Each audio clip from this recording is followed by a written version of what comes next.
What up, people? It's your boy Chid from Green Eagle Eye, coming to you again with a brand new video. Arsenal play football tomorrow, so we are playing Crystal Palace away from home. And subsequently, this is the reason for this preview. It's a lunchtime kickoff, and as per usual for the game, me and Lee will be doing a watch along on his channel, the details of which are in the description below. And then we'll be coming back onto this channel here to do a player ratings and review quickly of the game. But anyway, I digress. Let's go forward to Crystal Palace. Now, this is a game I notoriously hate. If you're picking out away games outside of the top six or your other top six rivals, I think Palace is probably the next one. Palace and maybe Everton are the two away games that you just hate to go to. Palace, it seems no matter how badly they're doing, going onto their pitch, they have a notoriously tight pitch, very intimate stadium, with probably arguably the best most loudest fans in the league. So it's a pretty intimidating place to go to. And we don't tend to have good results over there. We don't tend to have good results versus Palace, full stop. But particularly at Palace, it doesn't tend to be the most smoothest of rides out there. And I know for one, I'm not particularly expecting a lot from Arsenal. But you have to kind of give credit where credit's due. I do think people are overblowing it a little bit in terms of how well we are playing. But things should be said that we have had a remarkably good performance against United at home, Chelsea at home, even though we lost that game, and then the second half against Leeds. I do think people are getting gassed because of those three results or those three performances. I think people forget, we still lost one of those performances. But I think so far so good. Are the signs encouraging? Yes. But actually, in a weird way, a game like this actually will tell me more about the team than the game against United. Because if you saw me in the preview, I was quietly confident with United. And whenever I'm quietly confident, Arsenal tend to do the business. When I'm loudly confident, that's when they tend to let me down.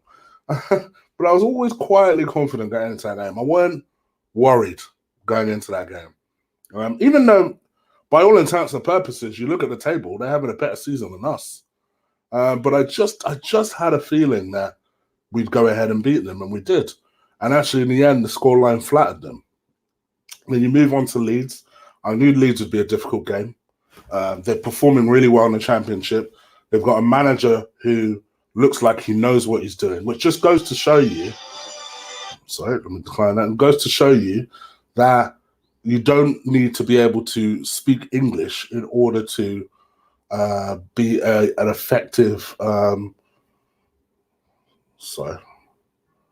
you don't need to be able to speak English in order to communicate your messages effectively to the players. So it's a valuable lesson he's learning over in Leeds, but I'll tell you what, they look set, all but set to come up again next season. And they posed us some problems in that first half. They really did. And we had to completely reassess what we were doing. I think as for every bit as well as they were playing, we were playing horrendously. I think we could see 15 shots in the end to Leeds. It's unbelievable. And then we had to get ourselves in gear. And credit, they eventually shifted gears. And yes, we only won 1-0 in the end, but that's all that matters, particularly in a cup competition. You just get the win and get out of there. So that's what we've ended up doing. Moving on to this game with Crystal Palace. Like I say, I always expect a difficult game against Palace because a certain Wilfried Zaha loves to turn up against Palace. He is an Arsenal fan, if anyone didn't know that prior to the summer, they damn sure know that now. He desperately wanted the move to Arsenal. A lot of people wonder if the Wilfried Zaha thing was a smokescreen because they all the while they wanted Pepe. Emre was desperate last summer for Arsenal to secure Zaha.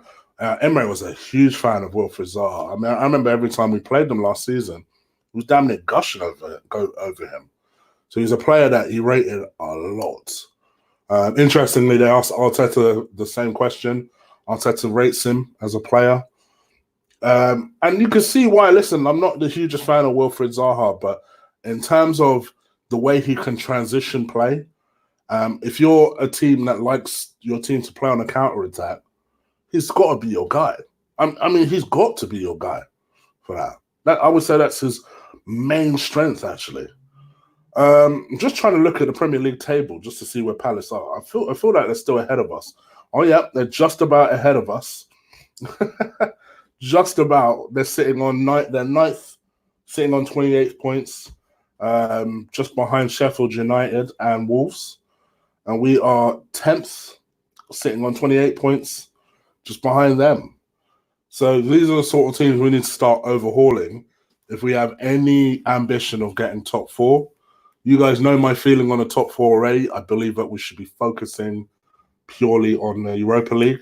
But we're in January at the moment. Europa League starts in about a month's time. So I think what we need to be looking to do is building a team for that Europa League and really trying to find out what our best team is. Particularly for Arteta, he needs to know what his best team, his best 11 is in order to carry forward with him. Obviously, at the moment, he has a lot of injuries, particularly at the back. In fact, I picked one player that I'm not even sure is fit myself. I'm kind of hoping he still is. If he isn't, then I'll make some adjustments. But I guess that's what the chat room's for. Big up to the chat room, by the way. Please do me a favor. As you come in, do stick a like on this video. It will help. I know a lot of people at work at the moment, so not a lot of people will see this, but please do stick a like on the video. Every like helps the video get noticed. All right, without further ado, this is obviously my preview for the game. But in the meantime, if you can bear with me, what I'll do is I'll show you my 1 to 11. Remember, it's my 1 to 11 for the Arsenal game. All right, bear with me. I will just show you what my 11 looks like. Please do stick a like on this video. Do hit the subscribe button if you haven't already. Links to various different things are in the description, including Chig Flicks, mine and Ola's YouTube channel. Everything is in the description below. Also, all my socials, including a link to Lee's channel as well. All right? All right, bear with me. Social. Right. This is my 1 to 11 moving into tomorrow's game. I'm going to explain why I've made certain decisions in certain places. And I've even broken my own rule, which I thought I was going to carry on until the end of the season. But here we go. For me, I've gone with Bernd Leno in goal. Other than the Chelsea nightmare, generally he's done quite well. I've said it every week and I'll say it again. I'm still not convinced by him totally as a player. But I think for what he is, he does a good enough job. And Bernd Leno, it is. I think his distribution needs to improve dramatically, though. But Bernd Leno in goal for me. For me, D'Lo improved player of the year has to go to Ainsley Maitland-Niles. When I say year, probably 2020. No, in all seriousness, over the last 6-7 weeks, my man has quietly gone about his business and quietly improved himself. And I give him a lot of credit for that. And I hope he continues to do that. Go about his business. Just continue working hard. Continue developing. It's not gone unnoticed, at least not by me. So I'm going to go with Ainsley Maitland-Niles as right back. I feel very uncomfortable putting these two as centre-back pairing against a Palace team as rapid as these lot. But, quite honestly, our only alternatives is a kid that never plays and Holding, who was absolutely terrible in our last game. So it's going to have to be these two. I think they were both really, really good against... what was the last game they played?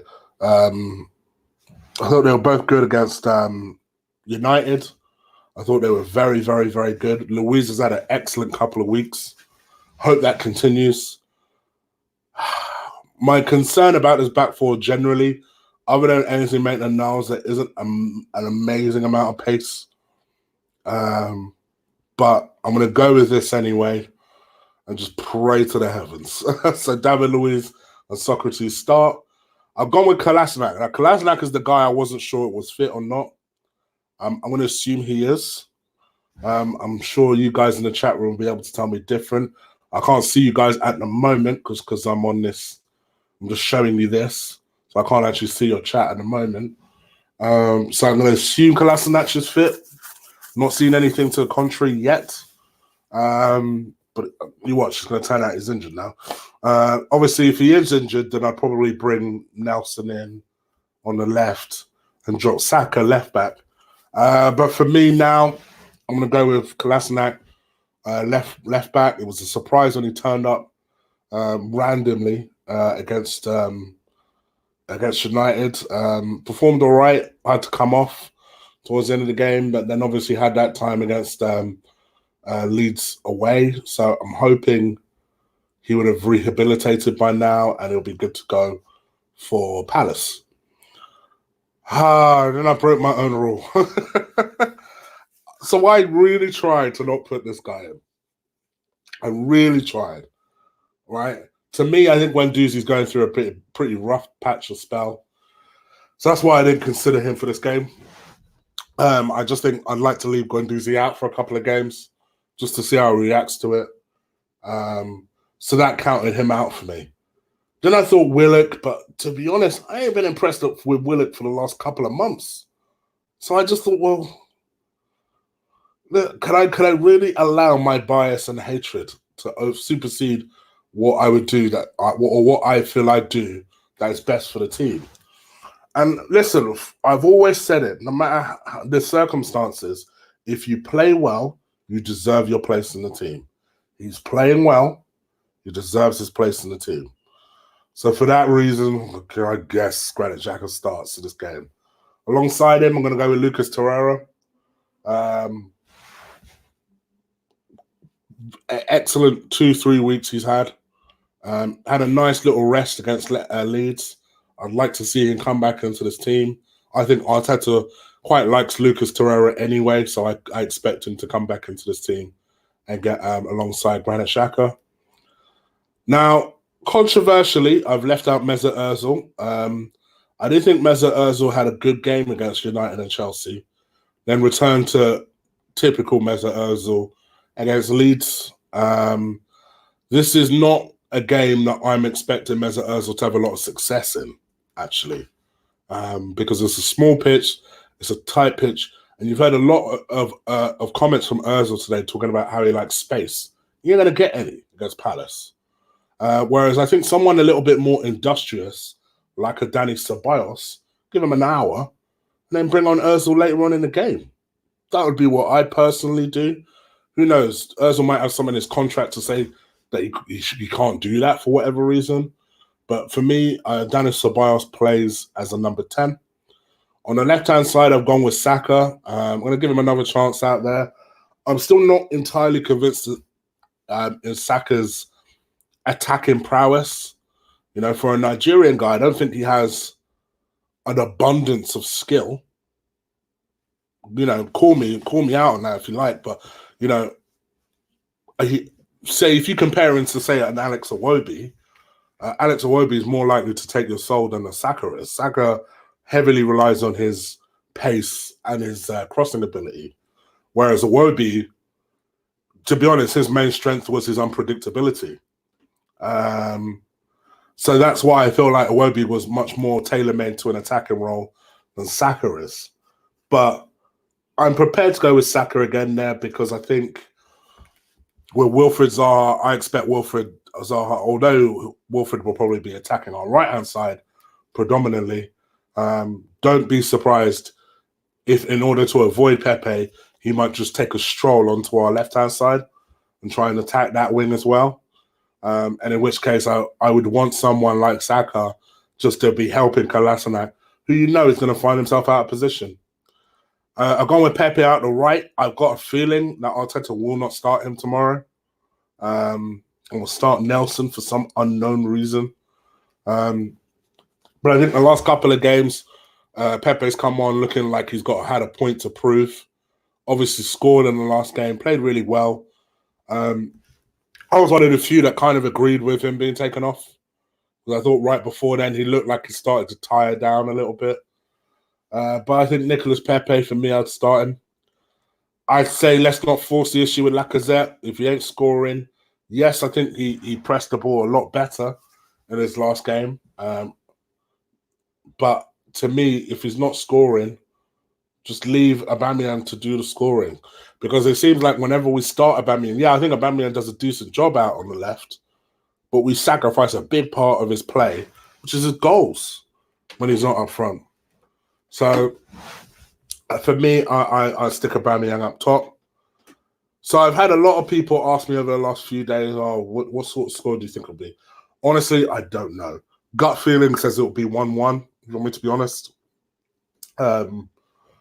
These games are not easy for us. This is a game where we need to win it. Particularly if you do have ambitions for top four. I think top four is gone, but if you do have ambitions for top four, you got to be banging these lot over.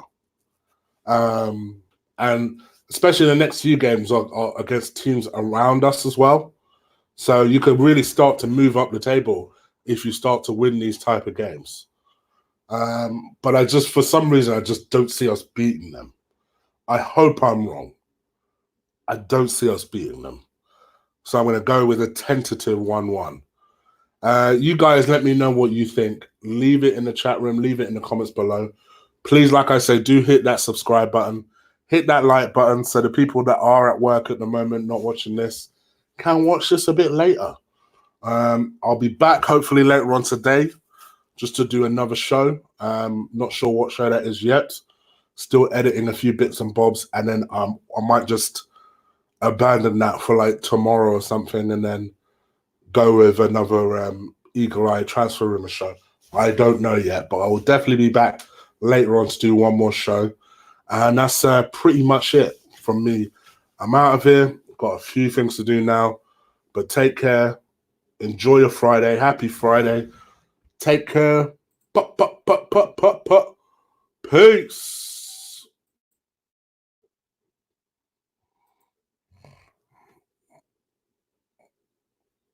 Hold on.